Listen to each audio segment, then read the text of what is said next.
Presiden Prabowo Subianto memberikan instruksi terkait program makan bergizi gratis menjelang momen Natal dan Tahun Baru. Ia meminta agar menu lauk pauk program tersebut diganti sementara waktu agar tidak mengganggu kebutuhan masyarakat. Presiden Prabowo Subianto memberikan instruksi terkait program makan bergizi gratis menjelang momen Natal dan Tahun Baru. Ia meminta agar menu lauk program tersebut diganti sementara waktu agar tidak mengganggu kebutuhan masyarakat. Informasi itu disampaikan oleh Wakil Kepala Badan Gizi Nasional Nani Esdeang saat berada di Istana Kepresidenan Jakarta pada Kamis 20 November. Menurutnya, Prabowo ingin perubahan lauk disesuaikan dengan kondisi menjelang hari besar keagamaan dan juga libur panjang.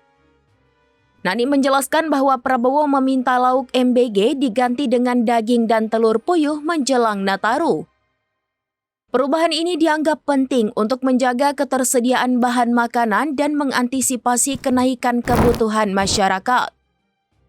Prabowo menilai jika lauk MBG tetap menggunakan telur ayam dalam jumlah besar, dikhawatirkan akan mempengaruhi stok telur di pasaran.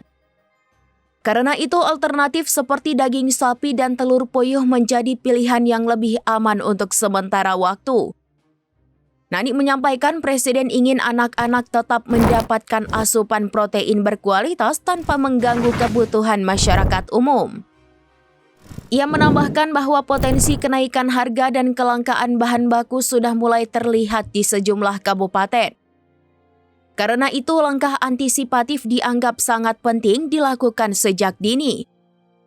Selain protein, BGN juga mulai kesulitan mencari suplai buah untuk menu MBG. Untuk mengatasi hal tersebut, pihaknya bekerja sama dengan berbagai kementerian dan lembaga terkait demi memastikan bahan baku tetap terpenuhi.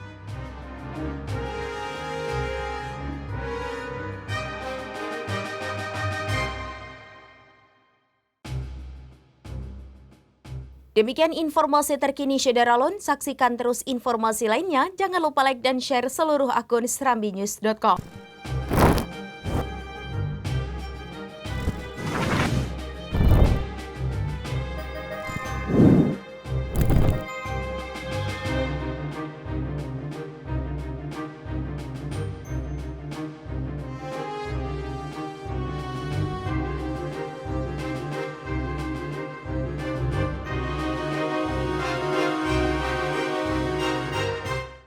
Download Tribun X sekarang, menghadirkan lokal menjadi Indonesia.